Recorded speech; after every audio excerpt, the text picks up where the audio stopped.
స్తోత్రం. హల్లెలూయా. దేవుడు మనం దీవించును గాక. ఆమేన్. హల్లెలూయా. మంచిది. దైవలో పిలుపు గారికి వందనాలు తెలియజేస్తున్నాం. ప్రశాంత్కు వందనాలు తెలియజేస్తున్నాం. కూడా వచ్చిన మీ అందరికీ నా వందనాలు. ముఖ్యంగా అమ్మగారికి కూడా నా హృదయపూర్వక వందనాలు తెలియజేస్తున్నాను. దేవుడు మనం దీవించును గాక. ఆమేన్. హల్లెలూయా. అందరూ బాగున్నారు కదా? మంచిది. దేవునికి స్తోత్రం. మీరు బాగుంటేనే మేము బాగుంటాం. దేవుడు మనం దీవించును గాక. ఆమేన్. హల్లెలూయా. మంచిది. ప్రియ దేవుని పిల్లరా, ప్రభువును మన రక్షకుడైన యేసుక్రీస్తు నామములో మీ అందరికీ కూడా నా వందనాలు తెలియజేస్తున్నాను. దేవుడు మనం దీవించును గాక. ఆమేన్. హల్లెలూయా. మంచిది. నేటి వాక్య ధ్యానంలోకి వెళ్దాం. తడువు చేయక వాక్య ధ్యానంలోకి వెళ్దాం. పరిశుద్ధ గ్రంథంలో నుండి రోమీయులకు రాసిన పత్రిక 12వ అధ్యాయము 9వ వచనాన్ని చదువుదాం. పరిశుద్ధ లేఖనం నుండి రోమీయులకు రాసిన పత్రిక 12వ అధ్యాయము 9వ వచనం. మీ ప్రేమ నిష్కపటమైనదై ఉండవలెను. చెడ్డదాన్ని అసహించుకుని మంచిదానిని హత్తుకొని ఉండుడి. ప్రార్థన. పరిశుద్ధులను ప్రేమగల మా ప్రభు తండ్రి, ఈ శ్రేష్టమైన విలువైన పరిశుద్ధ నామానికి వేలాది వందనములు స్తోత్రం చెల్లిస్తూ ఉన్నాం. ఎక్కడ ఇద్దరు ముగ్గురు కూడి ప్రార్థన చేస్తే వారి మధ్య నేను ఉంటాను, నువ్వు మా మధ్య ఉన్నావని నమ్ముచు స్తుతించి ప్రార్థించి ప్రాధేయపడి ఆరాధిస్తూ మనం చూడగా మాతో నాతో అందరితో మాట్లాడే నీ కార్యములు జరిగించి ఈ సాక్షిగా నిలబెట్టుకున్నాను. వెనుకల చెవి గ్రహించగల మనసు మాకు దయచేయమని యేసు నామమున వేడుకొంచిన మా పరమ తండ్రి. ఆమేన్. హల్లెలూయా. మంచిది ప్రియులారా, ఇక్కడ వాక్యంలో రాయబడిన ఏమని రోమీయులకు రాసిన 12:9లో మంచి దానిని హత్తుకొని చెడ్డదాన్ని అసహించుకొనుడి అని అన్నాడు. హల్లెలూయా. మీ ప్రేమ నిష్కపటమైనదై ఉండాలి. ఏమన్నాడు? కపటం ఉండకుండా ప్రేమించాలి. ఏం ప్రేమించాలా? ఆస్తినా, ఐశ్వర్యాన్నా, అందచందాలనా, లేదంటే పేరు ప్రఖ్యాతనా, లేకపోతే ఉద్యోగ వ్యాపారాలనా, బంధువులకన్నా, ఇంటి వారినా, అన్నదమ్ముల ఎవరు ప్రేమించాలా? దేవుణ్ణి ప్రేమించాలి. దేవుని స్తోత్రం. హల్లెలూయా. కాబట్టి ఈ రోజున దేవుణ్ణి ప్రేమించడం పక్కన పెట్టేసి బంధువుల్ని, స్నేహితుల్ని, ఇంటి వారిని, అలాగనే బంగారం, వెండి కదా, వీటిని ఎక్కువ ప్రేమిస్తూ ఉంటాం. కానీ దేవుని వాక్యం చెప్తుంది ఈ ప్రేమ నిష్కపటమైనది ఉండాలి. కాబట్టి సహోదరుని ప్రేమించేటప్పుడు కూడా నిష్కపటంగా ప్రేమించాలని కూడా దేవుని వాక్యం చెప్తుంది. మంచిది ప్రియులారా, ఇక్కడ నెక్స్ట్ చెప్పిన మాట ఏంటో తెలుసా? మంచి దాన్ని హత్తుకొని చెడ్డదాన్ని విడిచిపెట్టేని అన్నాడు. అంటే మంచిది కలిగి ఉండాలి, చెడుకు నీలో నుండి తీసివేయాలి అని దేవుని వాక్యం చాలా వివరంగా చెప్తుంది. ఎవరిని ఏది మంచిదో ఏది చెడుదో మాకు తెలియదండి అని చాలా మంది అనుకుంటూ ఉంటారు. దేవునికి స్తోత్రం. ఏది మంచిది ఏది చెడ్డది అనేటువంటిది 2 పాయింట్లు. దేవుని స్తోత్రం. చెప్పరా? 2 పాయింట్లు అంటే 2 గంటలు మీరు వింటారా? అందుకని 1 గంట ఏందో. దేవుని స్తోత్రం చెప్పండి. హల్లెలూయా. గంట పదరా మీరు అని అనొచ్చు. 9 గంటలకు ముగించేస్తాను. దేవుని స్తోత్రం. హల్లెలూయా. మంచిది ప్రియులారా, వాక్య భాగంలోకి వెళ్దాం. పరిశుద్ధ గ్రంథం నుంచి ఏది మంచిది? పరిశుద్ధ గ్రంథంలో నుండి 92వ కీర్తన మొదలు వచనం. పరిశుద్ధ గ్రంథం నుంచి 92వ కీర్తన మొదలు వచనం. యెహోవాను స్తుతించుట మంచిది. హల్లెలూయా. ఏంటంట? ఎవరు స్తుతించాలా? భక్తుడు ఏమని చెప్పాడు రోమ సంఘానికి? ఏమన్నాడు? మంచిది కలిగి ఉండండి, చెడుగును విడిచిపెట్టండి అని అన్నాడు. చెడ్డది ఎక్కడుంది అనంటే మార్కు సువార్త 7:21 మధ్యాహ్నం చదువుకున్నాం. హల్లెలూయా. చెడుగు అనేది హృదయంలో ఉంటుంది అని చెప్పాడు ప్రభు. చెప్పాడు యేసు ప్రభు. సరే, మంచిది. ఇక్కడ మంచిది ఏంటి అని దాని మనం చదువుకుంటున్నాం. మంచిది ఏంటయ్యా అంటే యెహోవాను స్తుతించుట మంచిది. యెహోవా ఎవరు? యేసు ఎవరు? యెహోవా అంటే సృష్టికర్త అయిన దేవుడు. ఈ సృష్టిని 5 దినాల్లో సృజించి 6వ దినాన దేవుడు నేల మట్టి తీసి తన రూపంలో సృజించాడే ఆయనే దేవుడైన యెహోవా. హల్లెలూయా. నేను చదివే గ్రంథమైన బైబిల్లో మొట్టమొదటి అధ్యాయం మొట్టమొదటి వాక్యం రాయబడిన ఏంటో తెలుసా?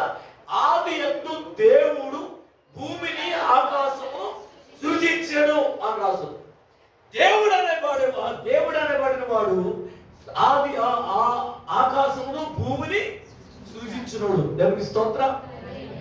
మధ్యలో చాలా మంది గొప్పలు చెప్పుకుంటారు లేదు అంతే. దేవునికి స్తోత్రం, హల్లెలూయా. కానీ సృజించిన వాడే దేవుడు. ఆ దేవుడు ఎక్కడున్నాడు అంటే ఆయన ఆత్మ జనములపై అల్లాడుచుండెను అని వాక్యంలో చదువుకుంటాం. దేవునికి స్తోత్రం, హల్లెలూయా. ఆక్సిజన్ కూడా దేంట్లో చేస్తారా? అంతరిక్షంలో నీరు చాలా కనుగొంటున్నారు. ఎక్కడ నీరు ఉందంటే ఆక్సిజన్ ఉన్నట్లు లెక్క. దేవునికి స్తోత్రం చెప్పలే. అంటే ఇప్పుడు ఆక్సిజన్ ఎవరంట? దేవుడే. నేను స్తోత్రం చెప్పలే. మళ్ళా ఊపిరి దేవుడే. నేను స్తోత్రం చెప్పలే. హల్లెలూయా. ఆయన ఊపిరి ఊదేడు మనలో. అందుకు దేవుని వాక్యంలో మనం చదువుకనుక దేవుడే ఏమనుంది? ఆయన ఆత్మ జనములపై అల్లాడుచుండునని చెందుతూ ఆయన పేరేంటి అని అంటే 2వ అధ్యాయం ఆదికాండం 7వ వచనంలో దేవుడైన యెహోవా నేల మట్టి తీసి నరుడుగా నిర్మించెను అని వాక్యం రాశారు. దేవునికి స్తోత్రం, హల్లెలూయా. అంటే ఇప్పుడు ఆయన పేరేంటంట? దేవుడైన యెహోవా. అర్థమైంది కదా? మన ఈ మధ్యన ట్రోలింగ్ జరుగుతూ ఉన్నాయి. ఒక ఆయన అంటాడు ఒక్కడే దేవుడు అని, ఒక ఆయన అంటాడు ముగ్గురు దేవుళ్ళు అంటాడు, ఇంకొకరు ఎవరి మధ్యలో వచ్చి ముక్కోటి అంటున్నారు. దేవుని స్తోత్రం చెప్పండి. ఇప్పుడు ఏం చేయాలో ఎవరిని పూజించాలో అర్థం అవట్లే. దేవుని స్తోత్రం చెప్పండి. ఒకరు కొబ్బరికాయ కుట్టి ఒకరు కొబ్బరికాయ కొట్టకపోతే వాళ్ళకి మళ్ళీ అసూయ వచ్చేసి మీకు జరిగేది కూడా జరగనేవారు. దేవుని స్తోత్రం చెప్పలేదు. అమ్మ నాకు వరుసగా పొట్టలు పెట్టేసావు, అది సొమ్మ మంగళ అందరికీ కొబ్బరికాయలు కొట్టాలి కదా. ఒక్కరోజు మానేసిన వాళ్ళని దినం చేసేస్తారు. దేవుని స్తోత్రం చెప్పలేదు. అందుకని ఈ గోలంతా ఎందుకని మాకు ఒక్కడే చాలు కొట్టడం తప్పకండి. ఆది యందు దేవుడు భూమి ఆకాశం సృజించాడు చూసారా? మానవుడి కలుగు చేశాడు చూసారా? ఆయనే దేవుడు. కొట్టడం తప్పకండి. హల్లెలూయా. ఆయన 3 విధాలుగా తన పని చేస్తున్నాడు. ఆదిలో దేవుడు సృష్టిని చేసి అందులో మానవుడు సృజించి ఏదైనా వనంలో పెడితే ఆ మానవుడిని ఎవరి దేవుడికి దూరం చేయాలని దేవుని సాన్నిధ్యంలో ఉండే లూసిఫర్ అనేవాడు, ప్రధాన దూత అనేవాడు దేవుడి సింహాసనం కావాలని అనుకుంటే దేవుడు వాడుతూ ఉన్న సమూహాన్ని విశ్వంలోకి తోసివేస్తే వాడు విశ్వంలో అటు ఇటు తిరుగుతూ ఏమండి ఎక్కడికి వచ్చేసాడట? ఏదైనా వనంలోకి వచ్చేసాడు. నేను స్తోత్రం చెప్పలే. విశ్వం అంతా ఆడే తెగ తిరిగేస్తున్నాడు. దేవునికి స్తోత్రం చెప్పండి. వాడు కుదురుగా ఉన్నాడు, ఇంకొకటి కుదురుగా ఇక ఒక అర్థంగా వదలు కానీ అలా బయటికి వెళ్తానందా? దేవునికి స్తోత్రం చెప్పలే. అలా కిందిపోతారు ఎవరే? వాళ్ళు కుదురుగా వింటారు వాక్యం, వినేవాడు కూడా అదే పూసేగాడు వచ్చి చేసేగాడు. దేవునికి స్తోత్రం చెప్పలే. హల్లెలూయా. కాబట్టి మీరు భూమి దాటి తిరుగుతున్నాడు అంటే ఎవడాడు? లూసిఫర్ గాడు. ఎక్కడ యోగంగా ఉండాలి జీవన కనపడతారు కదండి. ఏమండి నువ్వు ఎక్కడి నుంచి వచ్చావు అబ్బాయి అని అంటే భూమి దాటి తిరుగుతున్నా అలవాట్లో పొరపాట్ల కూర్చొని అడిగే కాదు పరలోకానికి గేట్ కూడా ఎక్కడి నుంచి వస్తాను నువ్వు అన్నాడు. అంటే అలవాట్లో పొరపాటు అంత ముందు ఉండేవాడు కదా ఎక్కడ పరలోకంలో. ఇప్పుడు మళ్ళీ వచ్చేద్దామని వచ్చేసాడు. వెళ్ళాడు కదా. నేను సోదరు లోకం అంతా నీకు ఇచ్చేసాక లోకం దానికి సంబంధించిన దాంట్లో అని చెప్పి వదిలేసాడు. అకస్మాత్తుగా వస్తే నువ్వు ఎక్కడి నుంచి వచ్చా అంటే భూమి దాటి ఇటు తిరుగుతున్నాను అన్నాడు. అంటే ఇప్పుడు అటు ఇటు తిరిగి ఎవడో అంతే కదా. నేను స్తోత్రం, హల్లెలూయా. సరే మంచిది ప్రియులారా. ఇప్పుడు ఎందుకే నేను చెప్పేది ఏంటంటే అటు ఇటు తిరుగుతూ ఏ నిర్మాణం కనబడిందంట దాంట్లో కనబడి దేవుడు ఏదో చేస్తున్నాడని చెప్పి చూసి దేవునికి మానవులకి భేదం కలిగి చేయాలని ఎవరి దగ్గరికి వచ్చింది? నేను స్తోత్రం చెప్పాను. నేను చెప్పాను కదమ్మా ఒకసారి మగోళ్ళ కంటే ఆడవాళ్ళ రెటీనా పవర్ చాలా ఎక్కువ అంట. నేను స్తోత్రం చెప్పండి.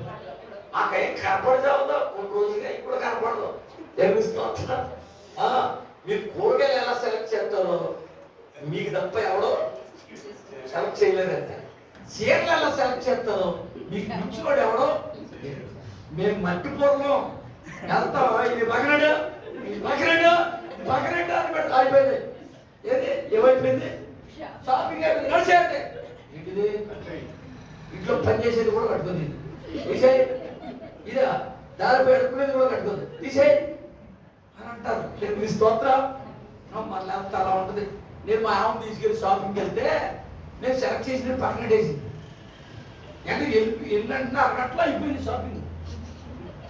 ఈ లోపు మా ఇంటి పక్క ఆవిడ అలా వచ్చారు. వీళ్ళిద్దరూ కలిపి ముగ్గురు కలిపి మొత్తం మీద పొద్దున్న 9ంటికి వెళ్ళినోళ్ళు 10ంటికి వెళ్ళినోళ్ళు సాయంత్రం 4:30కి వచ్చాం. భోజనం లేదు. నేను సోదరు చెప్పాను ఏంటి 5 చీరలు కొంటాను 7-8 షాపులు తిరిగాం. అది తిట్టుకుంటున్నారు. ఏమని కొనే మొక్కమైనా అని సోదరు చెప్పండి. ఎందుకు వాళ్ళు ఇబ్బంది పెట్టి మనం ఇబ్బంది పడే కంటే ఉన్న దాంతో సరిపెట్టుకోవాలంటే ఏం మీ కళ్ళకి ఎలా కనబడుతున్నాయి అంటున్నారు. దేవుని సోదరు చెప్పలే. అందుకనే ఆడోళ్ళు మగోళ్ళ కంటే ఆడోళ్ళకి రెట్టిన ఫలం ఎక్కువ అమ్మ. దేవుని స్తోత్రం. అందుకని చూడు బాగా చూడు చూడు అప్పుడు కాదు ఇప్పుడు చూడు అంటుంది. ఎవడో అపవాదు వచ్చి అవునా అని చూసింది. ఏంటంట పండు. అంతకు ముందు చూసినప్పుడు అంత అట్రాక్ట్గా లేదు. ఇప్పుడు ఇది చెప్పిన తర్వాత చూసింది. చూచుటకు రమ్యమైందిగా కనపడిందంట. నేను స్తోత్రం చెప్పండి. కాబట్టి చూసి ఆశించి కోసి తిని తన భర్తకు కూడా ఇచ్చింది. పాత్రం అయిపోయారు. దేవుడు తోసేసాడు. ఎక్కడి నుంచి? ఇంట్లో ఉండదు. దేవుడు మాట అయినకపోతే దేవుడు ఇంట్లో ఉంటామండి. తోసేసాడు బయటికి. దేవుని స్తోత్రం చెప్పండి. హల్లెలూయా. మళ్ళా లోపల రాకుండా అగ్నిజ్వాలల్ని అడ్డుగా పెట్టేసాడు. అందుకని ఎవరికి దేవుడికి దూరం అయిపోయాం. దేవుడికి దూరం అయిపోయాం కాబట్టి మళ్ళా దేవుడు తన మహిమను తగ్గించుకుని మేఘంలోకి వచ్చి మేఘంలోంచి పర్వతం మీదకి వచ్చి పర్వతం మీద నుంచి ఎవరి దేవుడు మానవుడికి సన్నిహితం ఉండాలని ఎవరు ప్రత్యక్ష గుడారం గురించి ప్రత్యక్ష గుడారం నుంచి మళ్ళా మానవుడికి సన్నిహితం ఉండాలని శరీరుడిగా ఆయన ఈ లోకంలో జన్మించి 33 సంవత్సరాలు జీవించి నీ నా అందరి పాపం కొరకే ఆజ్ఞాతి గురించి ప్రతి వాడు పాపం చేయించున్నాడు. యోహాను పత్రిక 3:4 రాయబడింది. ఆ పాపం నుంచి జీతం మరణం అని రోమపత్రిక 6:23 రాయబడింది. ఆ మరణం ఉయ్యాలంటే అగ్నిగుండం అనే ప్రకటన 21:8 రాసింది. అగ్ని ఆరు పురుగు చావడానికి దేవుని వాక్యం చెప్తుంది. హల్లెలూయా. ఆ పాపం క్షమించడం మానవుల వశంలో లేదని మార్కు సువార్త 2:6 రాసింది. దేవునికి స్తోత్రం. హల్లెలూయా. పాపము క్షమించడానికి యేసు దేవుని పరమందుడైన దేవుడు తన కుమారుని లోకానికి పంపించాడు. దేవునికి స్తోత్రం.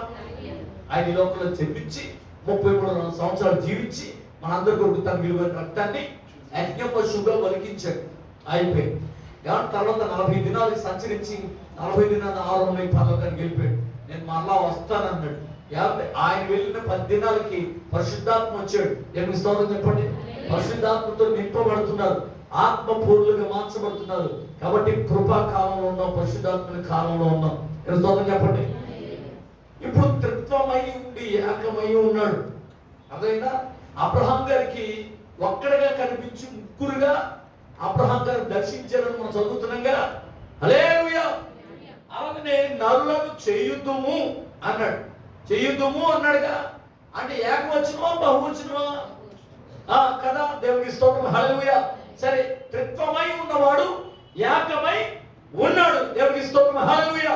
నేను చెప్తున్నాను తెలుసా, దేవుడు ఒక్కడే. ఆయన 3 విధాలుగా 3 కాలాలుగా విభాగించి పరిపాలన చేస్తున్నాడు. దేవునికి స్తోత్రం. హల్లెలూయా. తండ్రి కాలముగా సృష్టి ఆరంభంలో దేవుడు సృష్టిని చేశాడు. రెండవది కుమారునిగా కుమారుని కాలంలో మన పాపాలకు ప్రాయశ్చిత్తార్థ బలి అర్పించడానికి దేవుడు కార్యము జరిగించాడు. మూడవదిగా పరిశుద్ధాత్మ కాలంలో ఉన్నాం. మనందరిని కూడా పరిశుద్ధపరిచి పవిత్రపరిచి దేవుని రాజ్యానికి హక్కుదానం చేయడానికి సంచకరువుగా ప్రజానగా వచ్చాడు. దేవునికి స్తోత్రం. మాట చెప్పరా, మొన్న చోట పెళ్లి చూపులకి వెళ్ళాం. దేవునికి స్తోత్రం. పెళ్లి చూపులకి వెళ్ళాం. అంతా బాగానే ఉంది. ఆ అమ్మాయి నచ్చింది. నచ్చిన వెంటనే ఏం చేశారు? నాకు ఎప్పుడైపోయింది. దేవునికి స్తోత్రం. హల్లెలూయా. ఎవరో చర్చిలో కుర్రోడికి పెళ్లి చూపులకి రమ్మన్నారంటే నేను కూడా వెళ్ళా. దేవునికి స్తోత్రం చెప్పండి. అలవాట్లో పొరపాటు మళ్ళీ. ఇప్పుడు అక్కడ పిల్ల నచ్చిన తర్వాత అప్పుడు నచ్చిందండి అన్నాను. నచ్చిందంటే ఏదో పెట్టి వెళ్ళాలి కదా అన్నాను. దేవునికి స్తోత్రం చెప్పండి. వెంటనే వెళ్ళిపోయి కొనుక్కొచ్చేసారు గొలుసు. కొట్టని చప్పట్లు అడిగారు. కంటిన్యూగా ఉంది. తెచ్చేసారంతే, ఏ చేశారు ఆవిడ మెల్లో. ఇప్పుడు ఆవిడ ఎవరు సొత్తు అంటే ఇప్పుడు దేవుని స్తోత్రం చెప్పండి. హల్లెలూయా. ఇంకే సంబంధం వచ్చినా ఇంకెట్టి పరిస్థితుల్లో కూడా ఇంక ఒప్పుకోవడానికి లేదు. కాబట్టి ప్రియులారా గమనించాలి. అదంతా ఎందుకు, మొన్న మధ్యన మా సంఘంలో ఒక అతను ఎక్కడికో వెళ్ళాడంటే దూలమేరల కోసం. అక్కడ గేదె నచ్చింది. వెంటనే నచ్చిన తర్వాత భజన ఇచ్చేసి ఏమంటే కొత్త తాళ్ళు కొనేసి కట్టేసి తీసుకొచ్చేసారు అంతే. చెప్పండి, ఏమనుకోకుండా దేవుడిని దీవించలేదు. అర్థం తీసేస్తున్నాం. దేవుని స్తోత్రం. హల్లెలూయా. జరిగింది చెప్తే ఉన్నదంటూ ఊరుకోనమాట. హల్లెలూయా. కాబట్టి ప్రియులారా, కీర్తన గ్రంథం 50 అధ్యాయం 23 స్తుతి యాగం అర్పించువాడు నన్ను మహిమపరుస్తున్నాడు. దేవుని స్తోత్రం. హల్లెలూయా. కాబట్టి స్తుతి అర్పించాలి. స్తుతి అర్పించుడు యథార్థవంతులకు సోమస్కరమ. దేవునికి స్తోత్రం. హల్లెలూయా. కాబట్టి దేవుణ్ణి సృష్టికర్త దేవుణ్ణి మన కొరకు పాప పరిహారంతో బలి, అపరాధ పరిహారంతో బలి చేసినటువంటి, బలిగా అర్పించబడినటువంటి క్రీస్తుని, అలాగే మనందరినీ కూడా పరలోకానికి ఆయుక్తపరచడానికి సిద్ధపరచబడినటువంటి పరిశుద్ధాత్మనికి మనం పరిశుద్ధాత్మని స్తుతించాలి, మహిమపరచాలి. దేవుని స్తోత్రం. హల్లెలూయా. కాబట్టి స్తుతించాలా వద్దా? స్తుతించుట మంచిది. కాబట్టి స్తుతించాలి కదా. బాలురు ఎక్కువ, చంటి పిల్లలు ఎక్కువ స్తుతుల మూలాన దేవుడు ఒక దుర్గాన్ని స్థాపించేస్తాడు. దేవుని స్తోత్రం. అలాగనే ఎవరి ఇశ్రాయేలు చే స్తోత్రాల మీద ఆయన ఆశీనుడే ఉంటాడు. ఎక్కడో ఉన్న దేవుడు మన దగ్గరికి తీసుకురావాలి కదా. స్తోత్రం చెప్పరే. జనాలకి ప్రార్థన చేయడం రాదండి. ఏం చేస్తారో తెలుసా? వెంటనే మోసం చేసి, ప్రభువా మాకు అది కావాలి, మాకు ఇది కావాలి, మాకు ఇది అనేటప్పటికి దేవుడు చెప్తూ వెళ్ళిపోతాడు. ఏం చెప్పదు అంతే కదా. స్తోత్రం. కాబట్టి పిల్లరా వినండి. అందుకునే ఇప్పుడు చిన్నపిల్లడు మా 2 పిల్లలు ఉన్నారు. పెద్దోడు కదా చిన్నోడు మాట ఏంటంటే ఆడి మాట మనం విన్నా, ఆ దారిలో మనం వెళ్ళాలి. ఇప్పుడు కారు మీద వెళ్తా ఉంటుంటే పాటలు పాడుతూ ఉంటుంటే మేము పాడుకుంటూ ఉంటుంటే మా ఆవిడ గారు నేను మా పెద్దోడు పాడుకుంటూ ఉంటుంటే పాట పాడుతూ మా చిన్నోడు మధ్యలో ఇంకో పాట మొదలెడతాడు. ఇక్కడ రాగాలు మేము ముగ్గురికి కలుపుతూనే బాగానే వెళ్తున్నాం. ఆడు స్పెషల్గా మళ్ళీ పాట మొదలెడతాడు. ఇప్పుడు ఆగరా మా పాట అవనివ్వరా అని అంటే ఆడ ఆపకుండా కంటిన్యూ చేసేస్తాం. మేము అదే కాన్సన్ట్రేషన్లో ఉంటాడు. ఈ రాగం కూడా తొలగినవాడు. ఆడి పాటలో ఆడే ఉంటాడు. ఇక మా పాటలో గాడిలో రాడు. మేము కూడా ఈ పాట ఆపేసి ఆడి పాటలో కలపాలి. కలిపేలాగా ఆడప్పుడు మళ్ళీ ఆ పాట మొదలెట్టాం కదా అంటే ఇంకో పాట పెట్టుకుంటాడు. అంటే ఆడి దారిలో మనం వెళ్ళాలి తప్ప మన దారిలో గాడు రాడు. సరే ఆ గొడవ ఒరే అక్కడ ఇలా పట్టారు అంటే నేను నేరం అది చెప్పు అంటే స్తోత్రం. అప్పుడు నేను ఎలా మొదలెట్టానంటే రే పెద్దోడిని ముందు పెట్టుకుని అసలు నీకు బుద్ధి జ్ఞానం ఉందంటరా అని ఇలాగని అన్నాడు. ఆడికి అర్థమైపోయింది. నీకు బుద్ధి జ్ఞానం ఉందంటరా, అసలు నువ్వు ఏ పని చేయవు. ఆ చిన్నోడు ఉన్నాడు చూసావా, ఆడికి పని చెప్పాలి. ఆడెక్కడ ఉన్నాడు అప్పుడు పని చెప్పాలి 3 దెబ్బలు చేస్తాడు. నీకు అనుకుంటావా ఆడు చాలా మంచివాడు అని తప్పుడు గిరి చూస్తాడు పక్కన.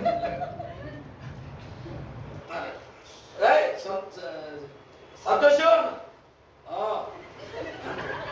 స్తోత్రం. పైకి వెళ్ళి అమ్మమ్మ దగ్గర నాన్నమ్మ దగ్గర ఫోన్ ఉంది పెట్టారా అన్న 3 దెబ్బలు తెచ్చి చెప్పాలి అని వెళ్ళిపోయాడు. దేవుని స్తోత్రం చెప్పండి. ఇప్పుడు చిన్నపిల్లలు కాయలు కొడితే బిస్కెట్లు అయితే ఆడు మాట వింటున్నాడు కదా. అర్థమైందా? ఉప్పే జబ్బలేరు కొట్టాలి అంటారు కదా. ముందు మనం దేవుడిని మహిమపరచాలండి. అర్థమైందా? ముందు అలా చేసావంట, ఎలా చేసావంట, ఎల్లమ్మకి ఎలా చేసావు, పొల్లమ్మకి ఎలా చేసావు, వెంకట్రావుకి ఎలా చేసావు, సుబ్బారావుకి ఎలా చేసావు, మరి నాకు చేయవా అని అంటే బాగుంది కదా. అందరికీ చేసినప్పుడు ఏం చేయకపోతే బాగుందని చెప్పి దేవుడు చేస్తాను. ముందు దేవుని మహిమపరచండి, ఆయన ఆరాధించండి, ఆయన మహిమపరచండి, గణపరచండి. అప్పుడు ఆయన మన మధ్యకు వస్తాడు. దేవుని స్తోత్రం. హల్లెలూయా. అప్పుడు యుద్ధం యెహోవాదే కదా. పాడుటకు స్తుతించుటకు ఏమంటే గాయకుల్ని ఏర్పాటు చేసినప్పుడు వాళ్ళు పాడుచు స్తుతిగానం చేస్తూ ఉంటే దేవుడు ఎంటర్ అయిపోయాడు. యుద్ధభూముడికి వెళ్ళినప్పుడు యుద్ధం దేవుడు చేశాడు. చెప్పండి. హల్లెలూయా. పౌలుసీలు పాడుచు స్తుతిగానం చేస్తున్నారంటే ఎక్కడ ఎవరు కరుగడి తీవ్రవాదులు ఉన్నారు దాంట్లో. అర్ధరాత్రి అపరాత్రి అని ఆగలే. పౌలుసీలను కట్టేసి కొట్టేసి చెత్త కొట్టేసి పండ్ల బిగించేసి లోపడాడేశారు. పాటలు పాడదామని పౌలు అంటుంటే శీల ఏమనాలి మళ్ళా అంటోలేదు. పాటల పగమంతా పాడాక వాక్యం చెప్పి చెత్త కొట్టి పాడేశారు. చెత్త కొట్టి పండ్ల బిగించేసి లోపడాడేశారు. నువ్వు పాటలు అంటున్నావు. మళ్ళీ పాటలు మాట్లాడు మళ్ళీ వస్తాడు ఎవడ మళ్ళీ ఒక రౌండ్ వేసి వెళ్ళిపోతాడు. నీకు దండం పాటలు లేదు అనుకుంటుంటే ఊరుకో అని అనాలి. ఆయన పాట అనేటప్పటికి మొదలెట్టేసాడు. నేను స్తోత్రం చెప్పండి. ఇద్దరు కలిసి పాడేస్తుంటే సరసాలు ఉన్నవాళ్ళు ఎలా చూస్తున్నారు అనుకుంటారు. వాళ్ళు చూపులతో చంపేసినట్టుగా చూస్తున్నారు. ఎవరు మిగతా సరసాలు వాళ్ళు. మరి అర్ధరాత్రి పాడితే ఎవరన్నా ఊరుకుంటారు? ఊరుకుంటారా? అందులో వాళ్ళు ఎవరో ఎవరు వాళ్ళు ఏమన్నా అనుకుంటారని ఏమన్నా ఆగే వీళ్ళు మానవుళ్ళు వాళ్ళు ఎవరన్నా ఏమన్నా అనుకుంటారని చెప్పి మన పాట కూడా పాడడం, కనీసం చప్పట్లు కూడా మొత్తం కనీసం మందులు ఏ పని నిర్మిస్తోందని చెప్పండి. హల్లెలూయా. కానీ వాళ్ళు ఎంత చూస్తున్నా, వాళ్ళు ఎంత అవమానిస్తున్నా వీరు మాత్రం ఆగలేదు. నిర్మిస్తోందని చెప్పలే. మధ్యరాత్రి వేళ అయినా సరే పాడేస్తున్నాడు. తన్మయ వైపు పాడేస్తున్నాడు. పాడేస్తుంటే దేవుడు వచ్చేసాడు. ఎక్కడికి? చెరసాల పునాది బద్దలు కొట్టి వాళ్ళు బండలు తీసి పాడేసి కాబట్టి పగలు కొట్టి బయటికి తీసుకొచ్చేసాడు. నిర్మిస్తోందని చెప్పలే. అంత గొప్ప దేవుడు అండి. మరి దేవుడు స్తుతించాలా వద్దా? స్తుతించాలి కదా. యెహోవాను స్తుతించుట మంచిది. అసలు మనం సృజించిందే అందుకు. యెషయా 43:7 నా మహిమను సృజించిన నా జనులు. అందుకు యెషయా 42 అధ్యాయం 8 వచ్చిన మాట చదువుదామా. యెషయా 42 అధ్యాయము ఎంతో వచ్చు. నేనే యెహోవా అంటే సృష్టికర్త అని చెప్పానుగా. నేనే ఇదే నా నామం. మరి ఎవరికి నా మహిమను నేను ఇచ్చువాడును కాదు. హల్లెలూయా. కాబట్టి ఇప్పుడు చెప్పండి. కాబట్టి ప్రియులారా నా మహిమను నేను ఎవరికి ఇవ్వనన్నాడు. ఇప్పుడు ఎవరిని కనపరచాలా? అక్కడ అలాగో అది దక్కల కదా. ఏది? సింహాసనం. ఏ సింహాసనం? ధవలమైన సింహాసనం మీద ప్రభు ఆసీనుడే ఉంటే చెప్పాను. మధ్యాహ్నం చాలా మంది అన్నారు 7 పెద్దల చుట్టూరు సింహాసనాలు వేసుకుని కిరీటాలు ధరించుకుని కూర్చున్నారంట. ఎదుగుంటానేమో దీపవృక్షం, 7 దీపస్తంభాలు ఉంటాయి. దేవుడు 7 ఆత్మలు. ఏమంటే అలాగే ఎదురుకుంటా 4 జీవులు ఉన్నాయి. 4 జీవులకి 6 రెక్కలు ఉన్నాయండి. లోపల వెళ్ళిపోతే కన్నులు ఉన్నాయండి. హల్లెలూయా.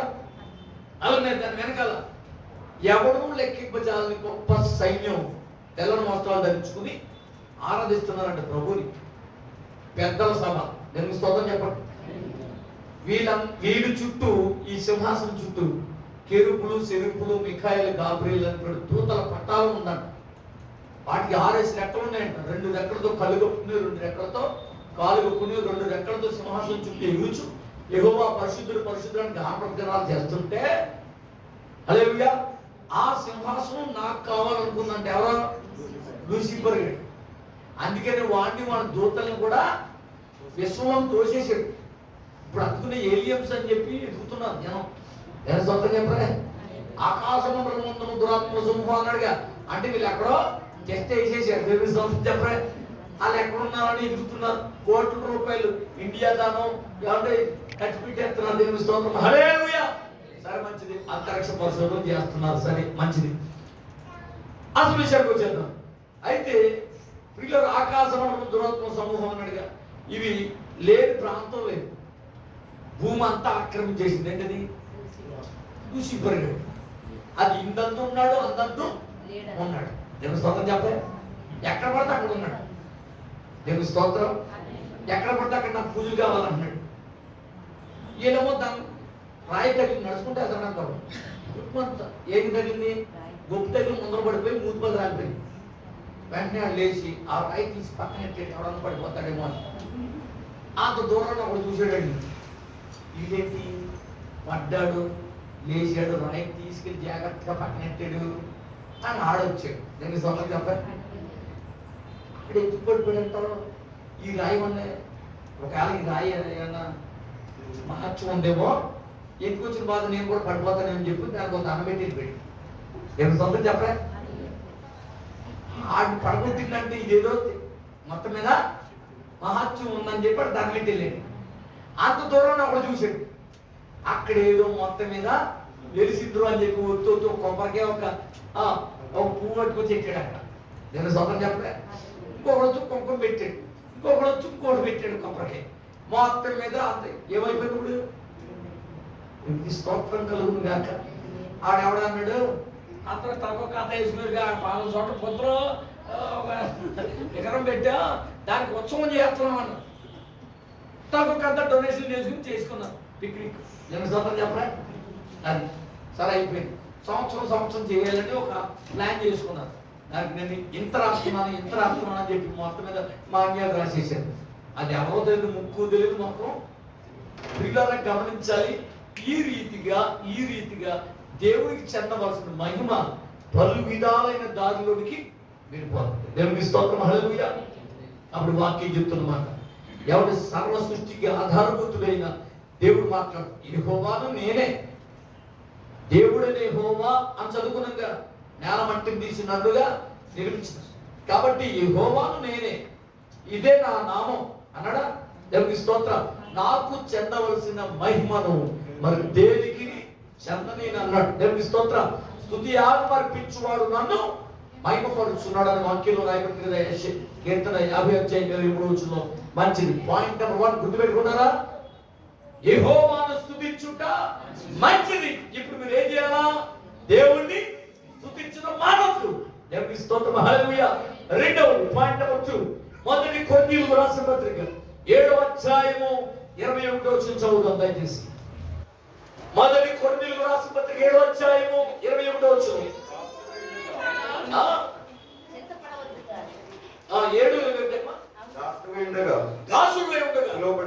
పిలువబడితివా సిద్ధపడవద్దు గాని స్వతంత్రుడు అవడానికి శక్తి కలిగిన స్వతంత్రుడు ఒకట మరి మంచిది. స్వతంత్రుడు అవడం మరి మంచిది. చాలు. దేవునికి స్తోత్రం, హల్లెలూయా. ఏమవ్వాలంట మీరు? స్వతంత్రులు అవ్వాలి. స్వతంత్రులు అవ్వాలంటే అంటే మనం ఎవరో దగ్గర బానిసలుగా ఉన్నామని అర్థం కదా. దేవునికి స్తోత్రం, హల్లెలూయా. అంటే ఎవరి బానిసలుగా ఉన్నాం? దేవునికి స్తోత్రం, హల్లెలూయా. ఎక్కడో మనం చిక్కుకుపోయాం. ఏ కబంధ హస్తాలను మనం ఆల్రెడీ ఉండిపోయాం. హల్లెలూయా. దాంట్లోంచి బయటపడమన్నాడు. నువ్వు స్వతంత్రుడిగా ఉండడమే మంచిది అని వాక్యం చెప్తుంది. హల్లెలూయా.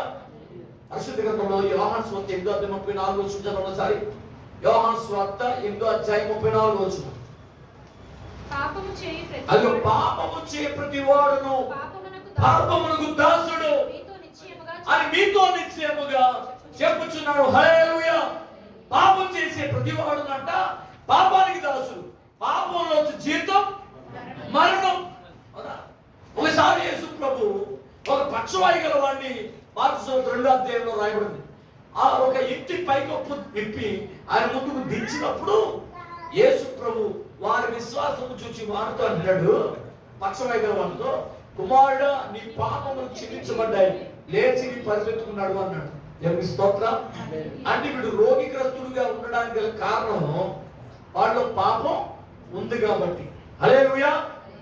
అలాగే ఆదాము ఏదైనా వనంలోంచి బయటికి నెట్టివేయబడ్డానికి గల కారణం వారు దేవుని ఆజ్ఞను మీరారు.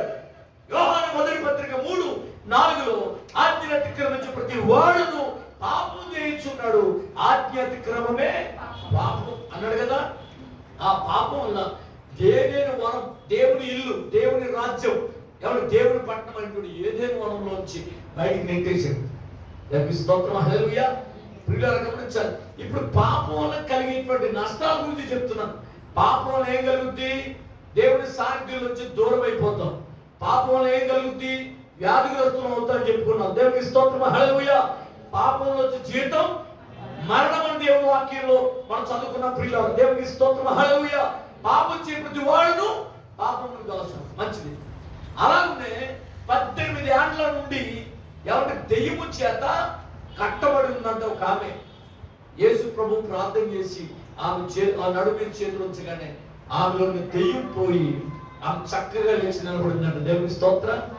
కాబట్టి ఈ రోజున పాపపు కట్లలో, సాతాను కమన హస్తాల్లో ఎవరు ఎంతో మంది అనగారిపోతున్నారు. హల్లెలూయా. నక్కేడికాయల చెట్టు దగ్గరికి వెళ్ళంట.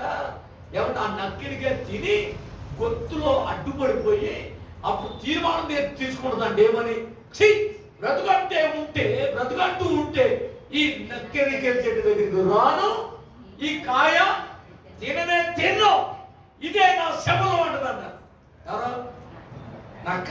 కాసేపు కుట్టుకు దిగిపోయిన తర్వాత మళ్ళీ రేపు గతి లేక మరి ఎక్కడంటే మళ్ళీ అక్కడికే తెలుస్తుంది చెప్పండి. కాబట్టి ఒక ఆయన ఫుల్గా వేసేసాడు. ఏమంటే నేను వెళ్తున్నాను రోడ్డు మీద, పాత్ర గారు అన్నాడు. ఆపాడు కదా. సరే అని ఇలా చెయ్యి ఊడుతున్నాడు. నేను సాధారణంగా ఆపను, ఎందుకంటే ఆపేవా అరగంట లేటు అక్కడ నాకు ఏమైపోద్ది, అక్కడ తేడా వచ్చేది నాకు అని చెప్పి ఎలా అన్నాను. ప్రార్థన చేయండి వెళ్ళిపోతున్నారో అన్నాడు. అయిపోయింది, సచిన్ గోరి అనుకున్నాను. ఆ పేరు స్టాండ్ చేసాడు. దేవుని స్తోత్ర, ప్రార్థన చేయండి అంటే వాహనం చేసాడు. దేని మీద? రోడ్డు మీద వాహనం చేసి చేస్తున్నాను అనుకుంటా. తాగకుండా మీరు ప్రార్థన చేయండి, నన్ను నేను తాగకుండా ఉండేటట్టు ప్రార్థన చేయండి అన్నాడు. ఎవరు? ఈరోజు తాగకూడదని బాగా నేను అనుకుంటానా, ఆ రోజు ఎక్కువ తాగేస్తున్నానండి, నా కోసం ప్రార్థన చేయండి అంటున్నాడు. దేవుని స్తోత్రం, హల్లెలూయా. ఏమైనా సరిగా తాగకూడదు, ఇక నుంచి మానేస్తాను నేను అనుకుని అంటే ఆ రోజు పుల్లైపోతున్నాడు. నేను మానేసేటట్టు నా కోసం బలంగా ప్రార్థన చేయండి, పెద్ద కేకలేసి ప్రార్థన చేయండి అంటాడు. ఈ స్తోత్రం చెప్పాడు, కొట్టమలేదు. హల్లెలూయా. కాబట్టి పెద్ద కేకలేసి మీరు ప్రార్థన చేస్తాగా చేయండి, కట్టించండి అని అంటాడు. దేవుని స్తోత్రం, హల్లెలూయా. కాబట్టి పిల్లరా, అంటే నేను తాకుండా మీరు ప్రార్థన చేసుకోండి అన్నట్టుంది. ఆశ ఇదే ఉంది నాలో, అందుకోలేకున్నాను, నా చెయ్యి పట్టుకో నా రక్షక, నా చెయ్యి పట్టుకో నా యేసయ్యా. ఆనాటి పౌలుగా బ్రతకాలని, ఆశ్చర్య కార్యాలు చేయాలని, ఆత్మీయ శిఖరాలు ఎక్కాలని, ఆత్మీయ శిఖరాలు ఎక్కాలని, అపవాదిని చిలుక తొక్కాలని, అపవాదిని చిలుక తొక్కాలని. హల్లెలూయా. అప్పుడు పిల్లరా, ఆశ అయితే ఉందంట, అందుకోలేకపోతున్నాం. దేవుని స్తోత్రం. చాలా మంది మందిరంలో ఉన్నప్పుడు అసలు రేపు నుంచి ఎలా ఉంటారు అనుకుంటారు, అసలు ఏమైనా సరే నేను మానే పాపం అనుకుంటారు. ఇప్పుడు ఆదివారం రోజునే దేవుని స్తోత్రం చెప్పలే, మళ్ళీ సోమవారం నుంచి మళ్ళీ ఆ శనివారం దాకా ఎలా తేల్తామో మనకే తెలియదు. అందుకే నక్కేడికి వెళ్ళే దగ్గర తీర్మానం తీసుకున్నట్టే ఉంటుంది మన గొడవ. దేవుని స్తోత్రం చెప్పలే. హల్లెలూయా. పిల్లలు గమనించాలి, ఎంతమంది ఎన్ని రకాలుగా తీర్మానం, బాప్తిజం తీసుకునేటప్పుడు తీర్మానం చేస్తున్నారా, అలాగే పెళ్లి చేసేటప్పుడు కూడా వ్యాధి ఎందును ఆరోగ్యమందు అని చెప్తారు కదా. నేను స్తోత్రం చెప్పడం. ఒక ఆయన ఇలాగే ఏది ప్రమాణం చేశాడు. ఆవిడ ఎన్నిసార్లు అడుగుతున్నా, ఏమంటే మా అమ్మగారింటికి తీసుకెళ్ళండి, మా అమ్మగారింటికి వెళ్తానంటే అమ్మాయి మతలేదా అది పెద్దగా. సరే ఇది కాదు పని అనుకుని, కాబట్టి ఇది కాదు పని అనుకుని అప్పుడు ఇదేం చేసింది అనుకున్నారు. దేవుని స్తోత్రం, హల్లెలూయా. అందుకునే దేవుని స్తోత్రం, నేను సలహా చెప్తాను. ఏదో పెళ్ళిళ్ళలో కొన్ని సలహాలు చెప్తూ ఉంటాం. కాబట్టి నీరసం అందా, దేవుని స్తోత్రం చెప్పండి. నువ్వు హాస్పిటల్ తీసుకెళ్ళినా స్కానింగ్ లో రాదు. దేవుని స్తోత్రం చెప్పండి. హల్లెలూయా. అలా మొత్తం మంత్రం ఎక్కేసింది. ఎవరో అదే వాళ్ళ అమ్మగారి ఇంటి తరఫున ఎవరు వచ్చారనుకోండి, శీలాన్ని పీక్కునే వచ్చేది. దేవుని స్తోత్రం చెప్పండి. మన ఇంట్లో అదే కథలు ఎవరుకోవాలి. భర్త గారి ఇంటి తరఫున ఎవరు వచ్చారనుకోండి, నీరసం అన్నంటే ఇంక మళ్ళీ మీరు ఎక్కడికి వెళ్ళినా ఎన్ని రిపోర్ట్లు అయినా దాంట్లో కనపడదు. దేవుని స్తోత్రం చెప్పండి. అంటే నీరసం అంతే. దేవుని స్తోత్రం, హల్లెలూయా. పిల్లలు గమనించాలి. మరొకసారి చెప్తాను ఇలాంటి దాని గురించి. వినండి వినండి. అసలు పైకి వచ్చారు. ఆవిడ మంచం ఎక్కేసిందంట. బాబాయ్ బాబాయ్ అని అంటున్నాడు. అప్పుడు ఎవరు అనుకున్నారు, ఇదిగో ఏమై అమ్మగారింటికి వెళ్ళాలన్నావుగా, రెడీ అడిగాను తీసుకెళ్ళి తిప్పేస్తాను. దేవుని స్తోత్రం. ఇప్పుడు కిటికీ ఎక్కడుంది? ఎక్కడుంది? ఎప్పుడు అమ్మగారి ఇంటికి వెళ్ళాలంటే అప్పుడు అమ్మోయి బాబాయ్ అంటే చాలు తీసుకెళ్ళి తిప్పేస్తాడు. ఎందుకంటే ఈయన కూరగాయలు కొయ్యలేము, ఈయన వండవలసి వస్తుంది, బట్టలు ఈయన ఉతకవలసి వస్తుంది. అందుకనే తీసుకెళ్ళి తిప్పేస్తే ఈయన కూడా అక్కడ ఉండొచ్చు. తెచ్చుకోవచ్చు. దేవుని స్తోత్రం. హల్లెలూయా. కాబట్టి వ్యాధి అందును ఆరోగ్యమందును నేను సంరక్షించుడికే అని చెప్తారుగా. చాలా దేవులాగానే ఉంటాయి వాళ్ళ ప్రమాణాలు. దేవుని స్తోత్రం. అందుకని ఈ రోజు సాఫ్ట్వేర్ జాబ్లు వచ్చిన వాళ్ళు పెళ్లి చేయలేకపోతున్నాం మేము. దేవుని స్తోత్రం చెప్పడానికి సంబంధాలు చూడలేకపోతున్నాం. ఏమంటారంటే మీ అబ్బాయికి వచ్చా ఏంటది అడుగుతున్నారు. దేవుని స్తోత్రం చెప్పరా. అయ్యో అబ్బాయి మొత్తం ఏంటమ్మా అంటే మా అమ్మ ఇప్పుడు సాఫ్ట్వేరే కదండి. మరి ఆవిడ సాఫ్ట్వేర్ ఈయన సాఫ్ట్వేర్ సకాలంగా ఉన్నారు కదా. ఒకవేళ ఆవిడ లేట్ అయినా ఈయన వండాలి, ఈవిడ లేట్ అయినా ఆయన వండాలి అంటే మనం ఏం చేస్తాం? దేవుని స్తోత్రం చెప్పండి. చేతులు కాల్చుకుంటున్నారు ఇప్పుడు ఎవరో కుర్రాళ్ళు పెళ్ళిళ్ళు అవ్వాలి కదా. మరి దేవుని స్తోత్రం చెప్పండి. హల్లెలూయా. ఆనాడు అబ్రహాం గారు శారా కలిపి ఇద్దరు కలిపి 3 మార్గలు పిండి రుబ్బేశారు. నేను స్తోత్రం చెప్పరా. పక్కగా చెప్తారండి. అప్పుడు వాళ్ళు ఇద్దరు చేసేసారు. నేను స్తోత్రం. ఇద్దరు కనబడి ఏమండి ఏం చేశారు? వంటకం చేసి పట్టుకొచ్చి పెడితే శుభ్రంగా తినేసి రేపు మళ్ళా వచ్చే సంవత్సరానికి మీ కౌగిట్టిన కుమారుడు ఉంటాడని చెప్పి వెళ్ళిపోయారు. దేవుని స్తోత్రం చెప్పలే.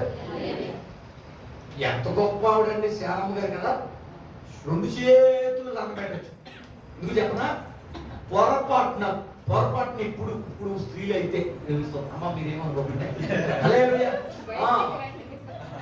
ఇప్పుడు అబ్రహాం గారికి ఒక్కడిగా కనపడి ముగ్గురుగా వస్తుంటే గబగబా వెళ్ళి ఆ ముందు శాస్త్రంగా ఊడిపోయి గబగబా తీసుకొచ్చి కాలు కడుక్కోమని నీళ్ళు ఇచ్చి చెట్టు కింద కూర్చోబెట్టి ఇక్కడే ఉండంటే అవసరం తీసుకోండి అని చెప్పి పరిగెత్తి నేను ఎందుకెళ్ళి ఇదిగో 3 వచ్చారు ఆ భోజనం రెడీ చేయాలి అని అబ్రహాం గారు చెప్పాడు. అదే మనోళ్ళు అయితే ఎవరో దారిపోయి తీసుకొచ్చి కూర్చోబెట్టి ఇదిగో భోజనం రెడీ చేయి అని అంటే ఏమంటారు? ఇదిగో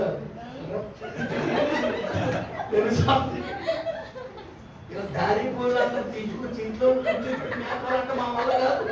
కావాలంటే వాటర్ తెచ్చుకో లేదా చేతులు కాకుండా 7 అన్ను పోసాక ఇలాంటి వాళ్ళు తీసుకొచ్చావా నీకు ఉంటది. దేవుని స్తోత్రం. కొండ చూపిస్తుంది. ఏది కొండ? ఈ కొండ నెత్తి మీద వచ్చి చేస్తా అలాగా సరే అయితే దేవుని స్తోత్రం. హల్లెలూయా. కావాలి తెచ్చుకోవాలి చావాలి. ప్రియులారా అబ్రహాం గారు ఎంత గొప్పోడు.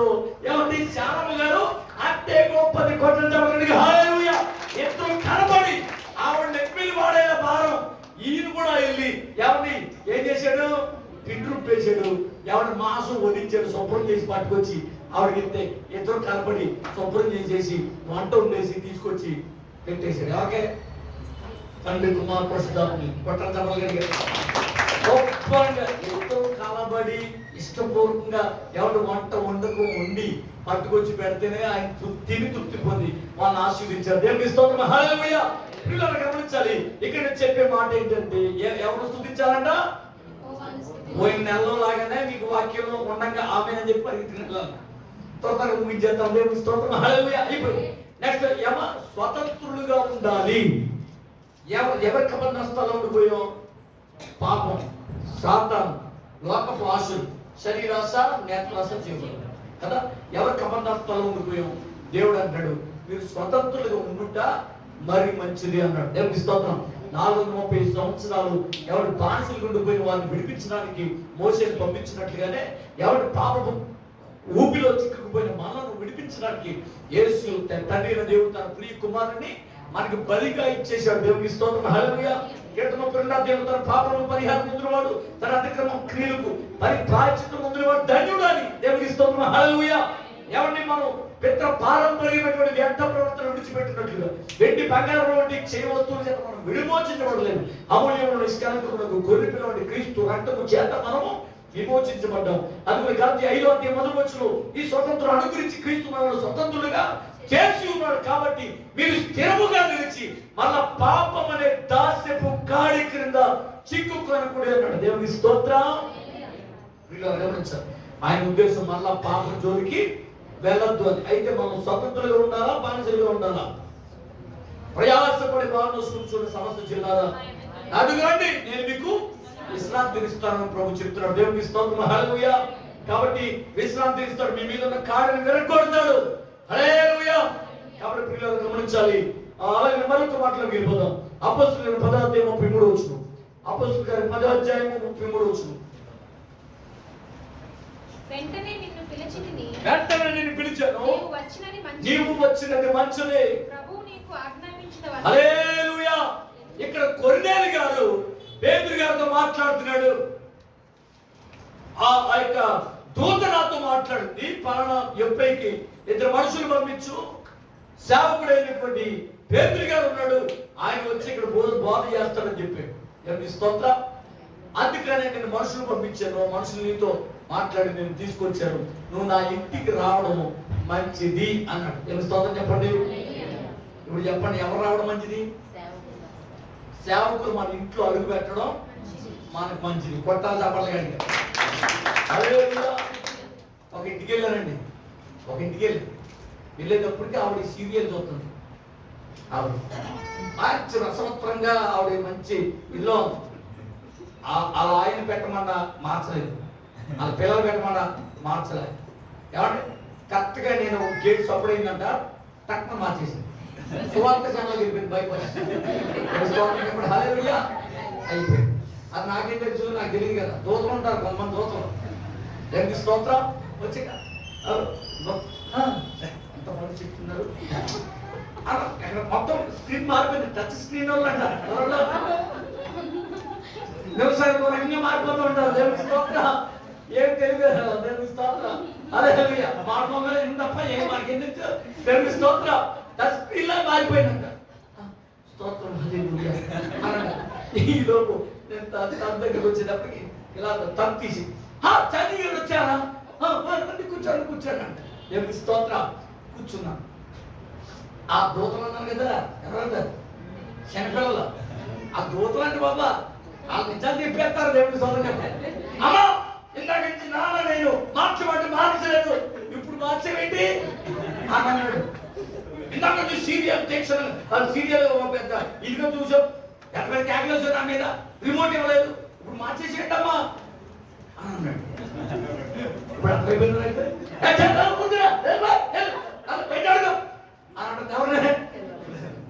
స్తోత్రం, హల్లెలూయా.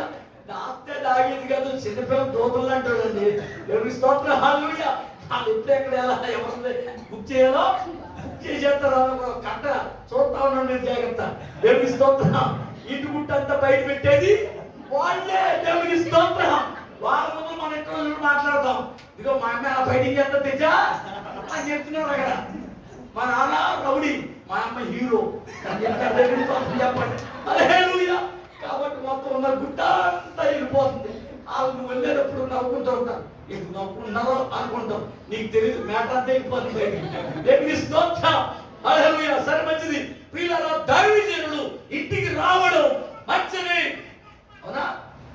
ఇంటికి రావడం ఎందుకు? ఒక ఆయన అంటే ఒక ఇంటికి వెళ్తున్నాను, అదే ఒక ఆవిడ అందంట, ఆశగారు నేను అలా వెళ్ళినప్పుడు మా ఇంట్లో ఒక అడిగేయండి అన్న, అడిగేంటి 2 అడుగులు వేసేద్దామని చెప్పి అలా వెళ్తూ ఆ ఇంటికి వెళ్తాడంట. వెళ్తా ఉంటుంటే అక్కడ చెప్పాను ఒకసారి, కుళాయి పడతారు కదా, అక్కడ చెప్పు కుండ డొక్కు ముసుగా పెట్టారు.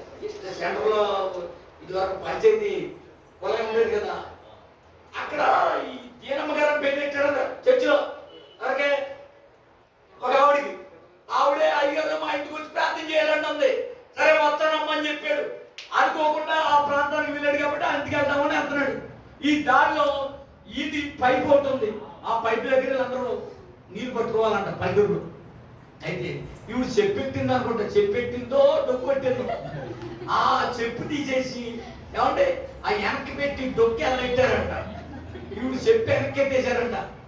అందుకని చెప్పి గోసి కట్టుకుని చెట్టప్పుకుంటే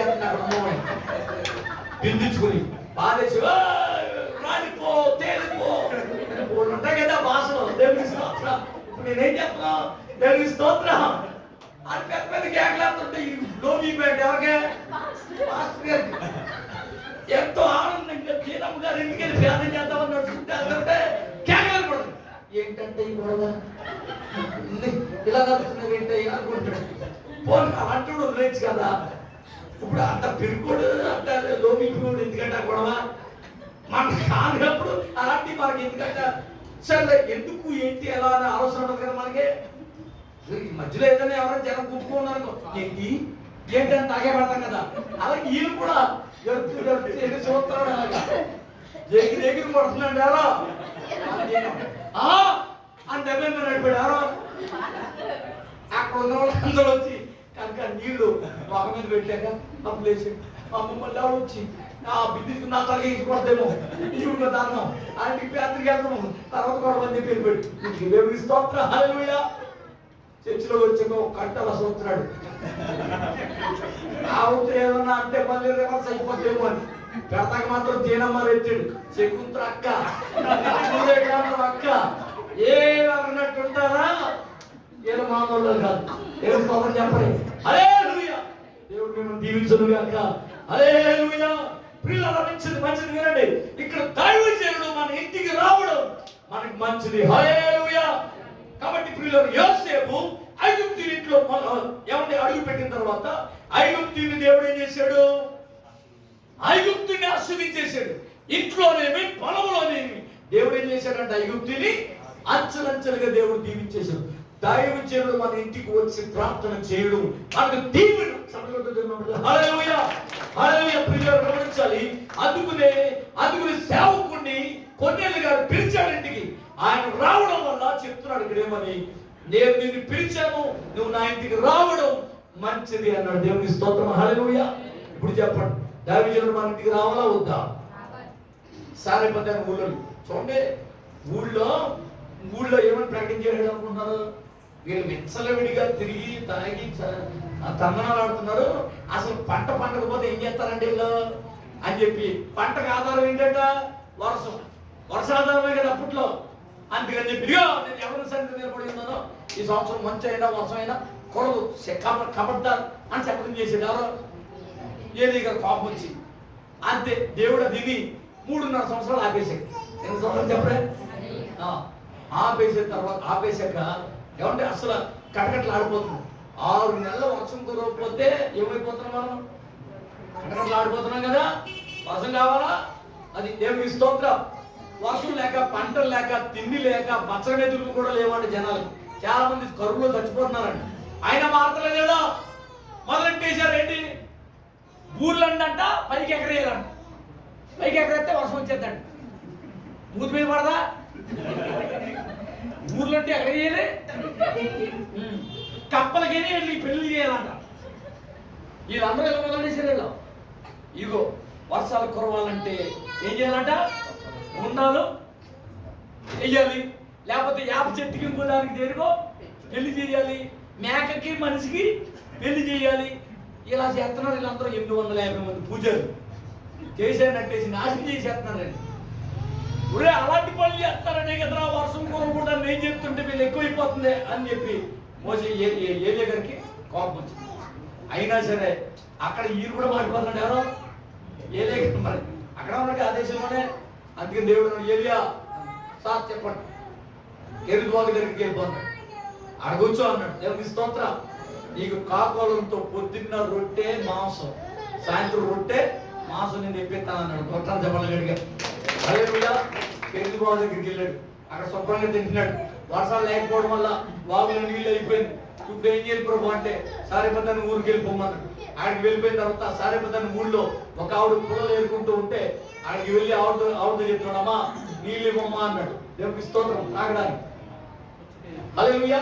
ఆ నీళ్ళు పట్టుకొద్దామని ఆవిడ వెళ్తా ఉంటుంటే ఆ చేతితోనే చిన్న అప్పు వేసుకురా అన్నాడు.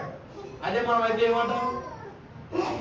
మూలిగే నక్క మీద నాట్యప్పుడు నీకు అంటరా అసలు ఎవడో దారిపోయింది అన్నది అని చెప్పి ఆసక్తిపై చెప్పుకొని తలలో తన్ని పంపేస్తున్నాడు. దేవుని స్తోత్రం. హల్లెలూయా.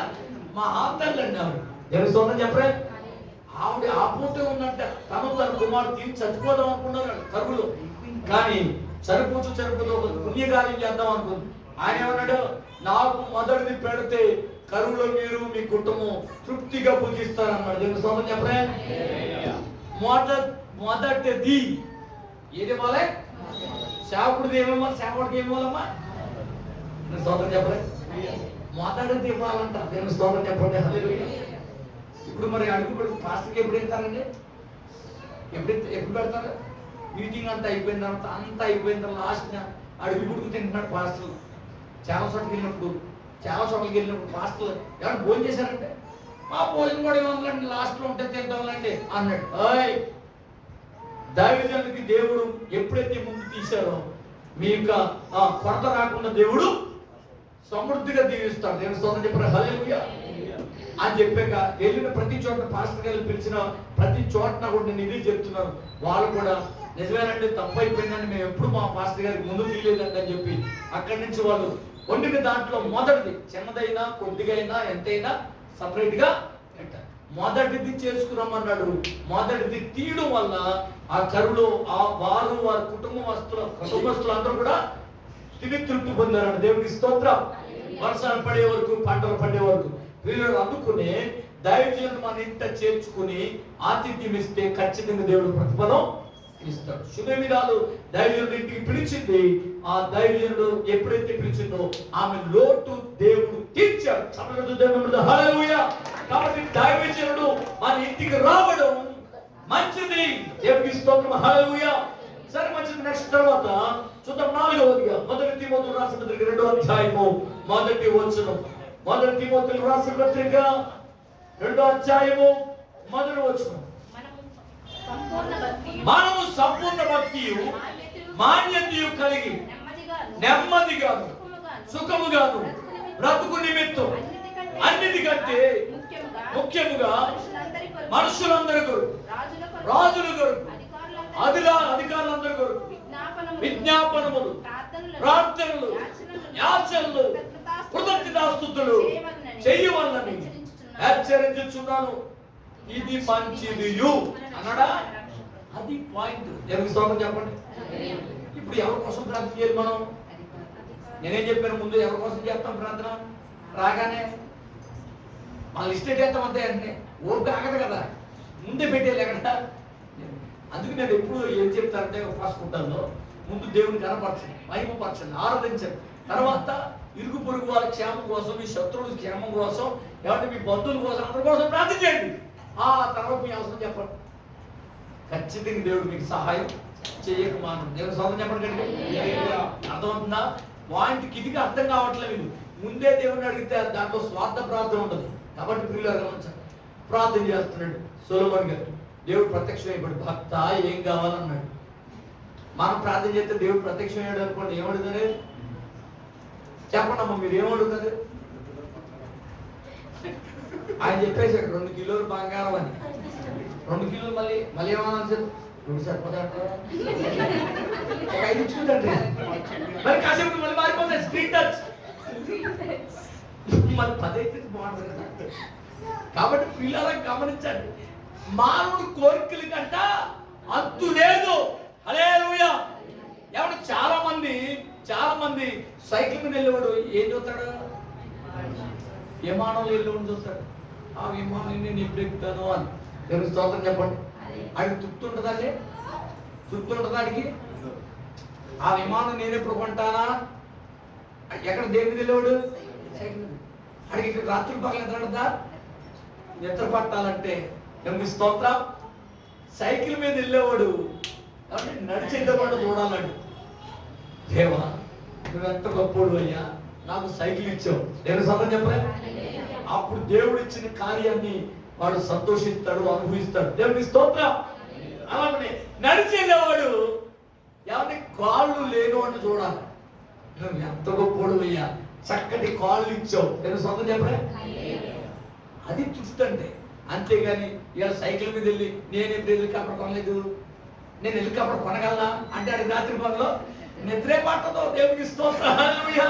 కాబట్టి పిల్లలు అలాంటి అత్యాశలకు పోకండి. తిమోతి రాసిన 2:1 నీవు అందరి కొరకు ప్రార్థన విజ్ఞాపన చేయమన్నాడు. కాబట్టి దేవుడు ప్రత్యక్షమయ్యాడు ఎవరికి? సొలొమోను గారికి. సొలొమోను ఏం కావాలి అని అడిగితే, సొలొమోను నాకు ఆస్తి ఐశ్వర్యం, ఏమండి ఉద్యోగం వ్యాపారం ఏం అడగలే. ఏమన్నాడు? గొప్పదైన జనాంగాన్ని పరిపాలన చేయాలంటే నాకు జ్ఞానం లేదయ్యా, బుద్ధి జ్ఞానం కావాలని దేవుడిని అడిగాడు. ఎందుకు స్తోత్రం చెప్పండి. ఇప్పుడు చెప్పండి, ఎవరి కోసం, ఎవరి మేలు కోసం? ప్రజలందరూ యోగక్షేమాల కొరకు అడిగాడా? అందుకని దేవుడు ఏమన్నాడు? నీవు శత్రు ప్రాణమైనా అడగలే, లేకపోతే ఐశ్వర్యమైన అడగలేదు, అధికారమైనా అడగలేదు, కాబట్టి వాటితో పాటు ఇవన్నీ నేను నీకు ఇస్తానన్నాడు. దేవుని స్తోత్రం చెప్పండి. చూసారా, ఏదైతే మనం అత్యాశపడుతున్నామో అది మనకు దూరం అవుద్ది. కాబట్టి ఇతరుల యోగక్షేమాల కొరకు మనం ప్రార్థన చేసామనుకోండి, దేవుడు మనకి ఏది కావాలో అది దేవుడు ఖచ్చితంగా మనకి ఇవ్వక మానడు. దేవుడికి స్తోత్రం. రాజులు వేరు, అధికారులు వేరు, నాయకులు వేరు, అధికారులు వేరు. అధికారులు 62 సంవత్సరాల 62 అన్ని డిపార్ట్మెంట్లో ఉన్న అధికారులు ఏమంటే వాళ్ళ కాల పరిమితి 65 సంవత్సరాలు. ఏమంటే 65 సంవత్సరాలు వాళ్ళు డ్యూటీలో ఉంటారు. నాయకులు మాత్రం 5 సంవత్సరాలు ఈ లోపు టమాకట్టయితే అక్కడ క్లోజ్. దేవుని స్తోత్రం. హల్లెలూయా. కాబట్టి 5 సంవత్సరాలు. కానీ వీళ్ళు ఎక్కడి నుంచి ఎక్కడ ట్రాన్స్ఫర్ చేయాలో ఫుల్ పవర్స్ ఉంటాయి ఎవరికెళ్ళకే అని. వీళ్ళు ఉండేది 5 సంవత్సరాలే, వాళ్ళు ఉండేది 65 సంవత్సరాలు. పిల్లలు గమనించాలి, ఎవరి మనస్సు ఎలా మార్చాలో, మీకు ఎలా అనుకూలంగా వారు ప్రవర్తించాలో దేవుడు చేస్తాడు కార్యం. దేవుడు స్తోత్రం. హల్లెలూయా. కాబట్టి రాజు గారు, అధికారుల కొరకు, ప్రజలందరి కొరకు ప్రార్థన చేయండి. అలాగే అది మంచిదని వాక్యం చెప్తుంది. 1 పేతురు రాసిన 3:17 చెప్పి ముగించేసుకుందాం. 1 పేతురు 3:17 వచ్చిన. హల్లెలూయా. నిర్మలమైన మనస్సాక్షితోనే నీలో ఉన్న విరుచుని గురించి అమ్మా ఏం చదువుతున్నారు? పేతురు 3:17 వచ్చిన. 1 పేతురు. దేవుని చిత్తం అలాగున్నాడులా కీడు చేసి శ్రమ పడుట కంటే మేలు చేసి శ్రమ పడుట బహు మంచిది. దేవునికి స్తోత్రం చెప్పండి. హల్లెలూయా. ఏం చేయాలన్నాడు? ఏది మంచిదంట? మేలు చేయడానికి శ్రమ పడండి. చాలా మందికి కీడు చేయడానికి నానా ఇబ్బందులు పడిపోతూ ఉంటారు. చూసారా, ఆనాడు హామన్ గారు ఏం చేశాడు? మొద్దుకని చంపాలని వాడు శ్రమ పడిపోతున్నాడు కీడు తలపెట్టడానికి. ఏమైంది? వాడు తగిన గుంట్లో వాడే పడ్డాడు. వాడు సిద్ధపరచుకున్న కొయ్యి మీద వాడే ఉరికి పడ్డాడు. పిల్లలు గమనించాలి. దేవునికి స్తోత్రం. అందుకు చెప్తున్నాను, మేలు చేసే కీడు చేసి శ్రమ పడుట కంటే మేలు చేసి శ్రమ పడుట బహు మంచిది. దేవునికి స్తోత్రం. ఇతరులకు మేలుకరంగా బ్రతకండి. ఒక మాట, డాక్టర్ గారు అంట చాలా మందికి ట్రీట్మెంట్లు చేస్తున్నాడు అంట. వాళ్ళు ట్రీట్మెంట్లు చేయించుకుని వెళ్ళిపోతున్నారు. పెద్దగా వాళ్ళ హాస్పిటల్ గురించి ప్రచారం చేయట్లేదంట. ఈ మనుషులు ఏమాత్రం కూడా విశ్వాసం లేని విశ్వాస ఘాతకులు అని చెప్పి ఆయన రోడ్డు గుండా వెళ్ళిపోతూ ఒక కుక్క పిల్లని తెచ్చుకున్నాడంట. ఒక కుక్క పిల్ల రోడ్డు మీద గచ్చితో ఉందంట, కొట్టుకుంటుందంట.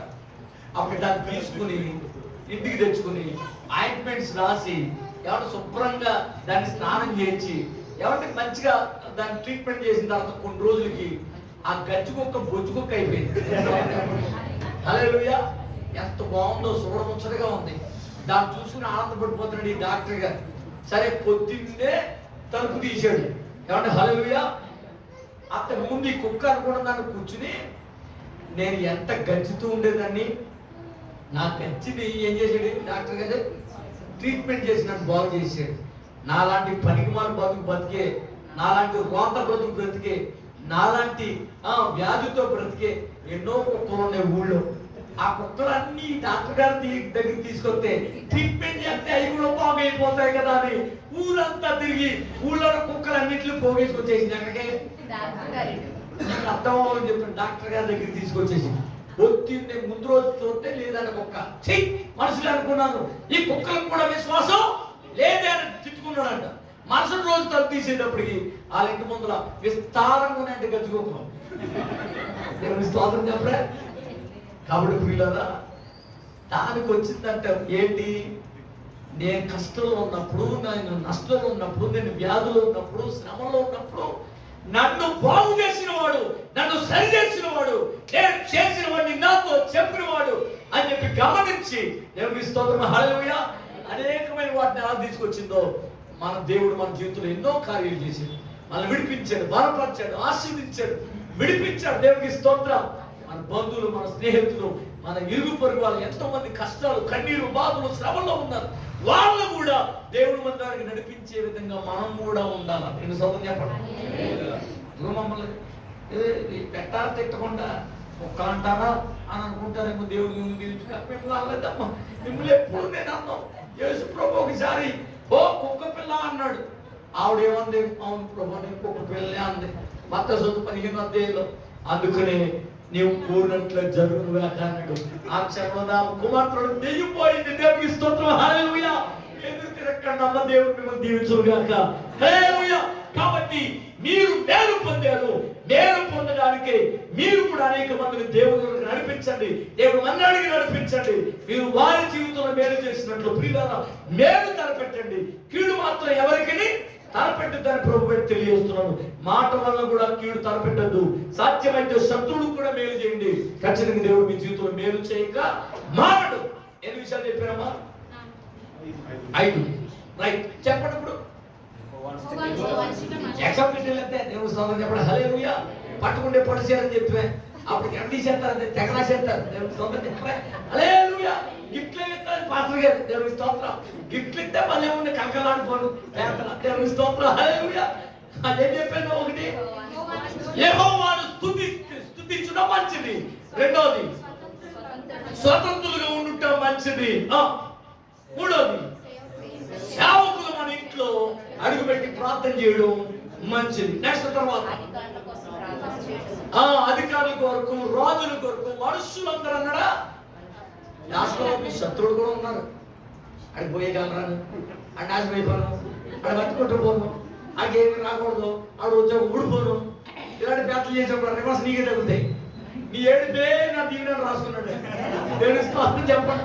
హల్లెలూయా. మనం ఎప్పుడు ఎదుటోడు మేలే కోరాలి కానీ కీడు తలపెట్టే వాళ్ళు రివర్స్ మనకే తగిలేస్తే దేవునికి స్తోత్రం. యేసు ప్రభు తండ్రి దేవుడు అన్నాడు, నిన్ను ఆశీర్వించేవాడు ఆశీర్వించబడు, నిన్ను శపించేవాడు అది శాపం తగులుతుంది అన్నాడు. మనం ఎవరిని కూడా శాపం పెట్టకండి. వాళ్ళని దీవించండి. మీ శత్రువులైన వాళ్ళని దీవించండి. దేవుడు మీకు మేలు చేస్తాడు. నేను స్తోత్రం చెప్పండి. హల్లెలూయా. ఏది మంచిదని చెప్పారమ్మా? అందరి కొరకు ప్రార్థన. శత్రువైన అధికారుల కొరకు, మన మోడీ గారి కొరకు ప్రార్థన చేయాలా? అలాగనే మన సీఎం గారి కోసం ప్రార్థన చేయాలా? లేకపోతే గ్రామస్థాయి అధికారుల గురించి కూడా ప్రార్థన చేయాలి. వారికి మంచి జ్ఞానం, ఆలోచన, వివేచన అనుగురించి సుపరిపాలన అన్ని వర్గాల వారికి కూడా, అన్ని మతాల వారికి కూడా, అన్ని జాతుల వారికి కూడా చక్కటి పరిపాలన అందేటట్లుగా ప్రార్థన చేసే బాధ్యత దేవుడు సంఘానికి ఇచ్చాడు. దేవుని స్తోత్రం. హల్లెలూయా.